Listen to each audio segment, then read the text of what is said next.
Welcome back to the channel, guys. I'm Oliver, and in today's episode, this has just been dropped off. It is the Changan Deepal S05. Let's have a first impressions look at today's vehicle.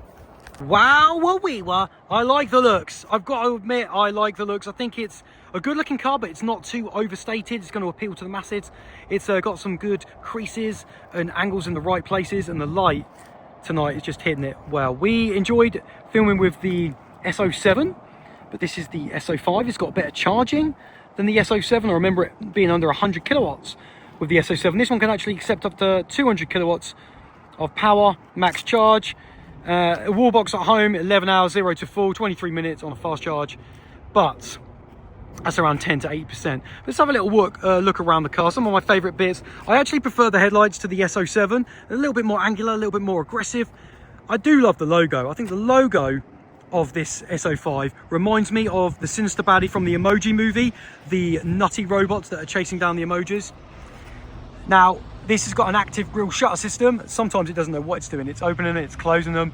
But I think the front of that car looks pretty good. And you've got your main beams underneath, which we've seen a trend now where the top sleeker daytime running lights are up here, and then you've got your main beams down here. Let's have a look at the wheels. Both trims, the all-wheel drive and the rear-wheel drive, which this one is, guys. This is the rear-wheel drive. They both have these 20-inch rims with those plastic inserts to help with aero. So this one I've got is the rear-wheel drive, and it starts at 37,990. It's got a 68.8 kilowatt-hour battery, and so does the all-wheel drive. But the difference is this does 303 miles of range. The all-wheel drive does 278.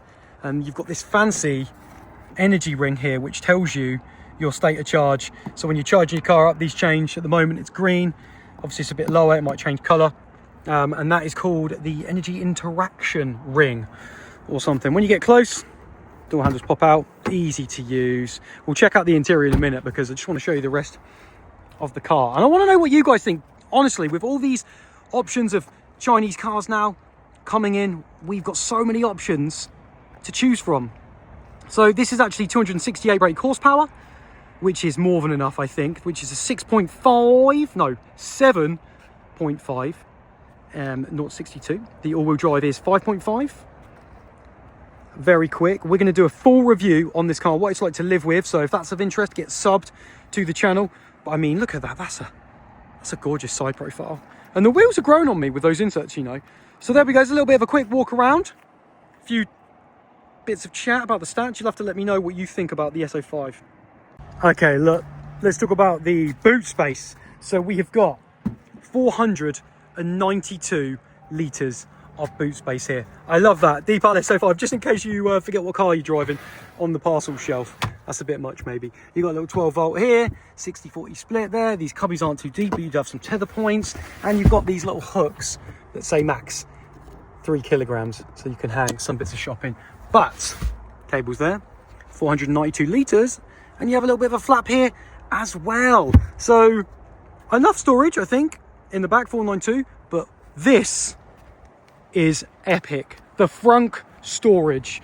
This is 159 litres. That is bigger than the Model Y with 117 litres. On the all-wheel drive version, it only drops down to 152 litres. This one's bigger, obviously a little bit more, 159. You know what, I can actually get in. Let's get in. Come on. And, oh my goodness. I'm just sitting here, taking the sights in. I can actually sit in the Frunk. And another cool thing, jump out with me, guys. Oh, another cool thing is, it's got a plug. So that bit there, you can pull that out. You can clean all this, wash it away, drain it from there. So it's pretty practical. I love the size of that Frunk. Name me a bigger Frunk than that. 159 litres. Okay, a quick look in the rear. We're going to be doing a full review on this car anyway, what it's like to live with. So get subbed if you want to see that, or if it's interesting to you. I love the seats. This sort of inclusion of orange, very dynamic, and it is faux leather, but it does feel of decent quality. The sound system is fantastic so far. It's an in-house system that they have designed. Deepal there. What have we got for accessibility? A USB-A and a USB-C. Only one USB-C, and that's the only one I can find. You know, tinted windows, nice thickness to them, but they are not double acoustic. I think they're about 5mm wide.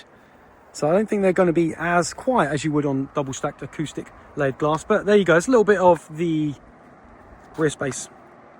Now we're inside. This is where it gets very impressive. I love the screen. I love that it tilts. It actually helps with the glare. And if you want to change the tilt, just swipe down and you can click it here. It'll go into the central position. I'll click it again, it will go left, and then you can just press it and bring it back. That's very good for the shortcuts. Swiping down, it's got a Snapdragon 8155 processor. We've seen that in other products like Cherry, Xpeng, Leap Motor. Is very quick and responsive. Some really good things you can turn off, like your lane departure and so forth. What is really good is when you start the car up, all of the driver distraction reminders and fatigue reminders are off. So you don't actually need to turn them off. They're already off when you come in, and there is not many bings and bongs. There also isn't a digi-dash, but there is a head-up display. Can you see the heads-up display? There it is. I've got it in snow mode. I was going to say ghost mode. So the information is in blue. So that is very cool. I love the steering wheel. Got to say, big fan of the steering wheel. Got these little joggle toy joysticks here. A couple of things I've already figured out. If I press this in, you can see your cameras there, and that works on the move. Over 50 mile an hour, I've done that. It doesn't shut off like some of my other brands do, and it's fantastic. Like, the cameras are great. You can click there, nice big view to see if you're going to curb your wheels when you park up, and it does it in a clear sight ground view as well. So when you drive away, you can see what you're driving over. So cameras, no issues there at all. There's got two favorite buttons because there are no other buttons anywhere else. Look, no buttons. Wireless charge pad for 50 watts, handy. But these are the favorites. All you need to do is each one, press and hold them down to set them up. Then all you need to do when it does pop up, oh, hang on, I need to come out of that first. It needs to be home. There we go. Press and hold here. I've got this one. There you go. It comes up and you can choose all these different options for each one. I've got it set up as the AC. But when I do that, right, when I click this, it does the AC on and off, but it doesn't actually bring the AC up. Like, I would like the whole thing to come up so then I can make changes, which is a little bit annoying. And then this one, I've got it on this. I don't know if you can hear it. Let me open this a bit. Listen again.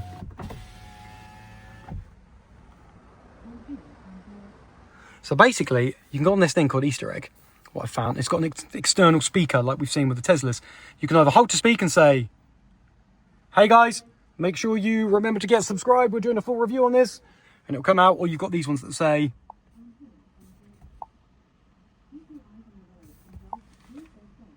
all right, so you've got those, and it's got a music light show, a few other things I'm going to show you on the video. Wireless Apple CarPlay, Android Auto, the sat-nav works pretty well. What else? Let's go back to here. You've got scenes, so you've got a rest mode, a pet mode, camping mode, car wash mode. They work pretty well. This chair on this side has a thigh rest, which goes all the way up because it doesn't have a glove box.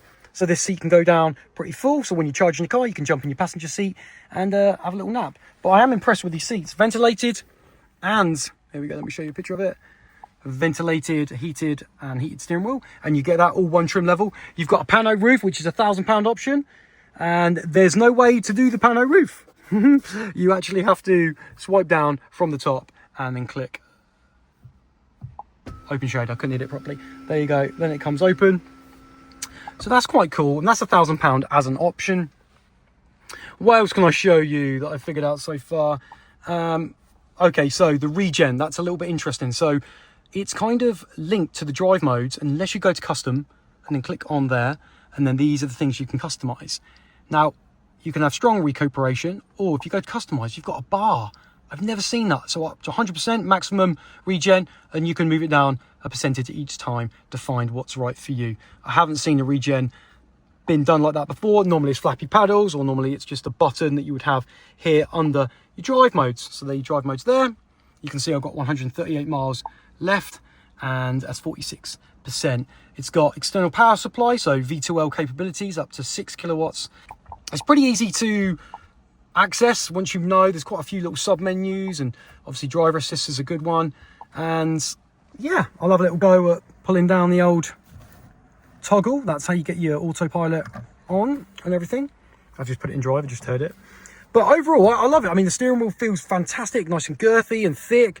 Feels very durable, it's going to last and helps you out, you know, having a little bit stiffer. It's not too light, so it's going to help with stability. Over here, there's some space. Oh man, it's a bit... So there's one USB-A, which I'm using to charge my phone at the moment, and that is it. That is it. But overall, other materials are pretty good. Some nice tactile things, and I love how the orange stitching is consistent throughout. You see it everywhere. Ambient lighting is good at night. Nice bit of a little bit of plunge effect on the top of the door cards, but these work backwards. So when I do this up, I've got to pull it back to go up and forward to go back. A little bit backward, you get used to it, but overall, good quality buttons. I'm impressed so far. So there you go, a quick first impressions video on the Deepal S05. I'm super excited to be living with it this week. I'm a massive nerd when it comes to gadgetry and tech, and this car seems to have a lot of different things going for it. So I'm super excited to test it all out. If you are interested in seeing that video, then like I said, get subscribed to the channel and you'll see and learn a little bit more than what you have done in today's video. Just a bit of a first impression one. I'd love to know what you guys think to the car. I have seen some goodly steals on this car for around $350. Seems like you're getting a lot of car. I love that it's just packed out with all the, you know, ventilated seats, heated steering wheel, 50 kilowatt charge, wireless charger. I think that's fantastic, because you look at Kia or you look at Škoda, you're gonna have to go to a sport line or a GT line or even a GT line S. It starts getting expensive. Anyway, I don't want to waffle on too much. Let me know what you think about Deepal S05 in the comments below. Any questions about the car, we'll get those answered. As always, throw me a like if you like the episode. Get a subbed to Car Chat TV, and I'll see you on the next one. If you've made it this far, thank you ever so much for watching. I've just popped up 2 more videos on your screen that you also may like. If you do watch one, let me know what you think.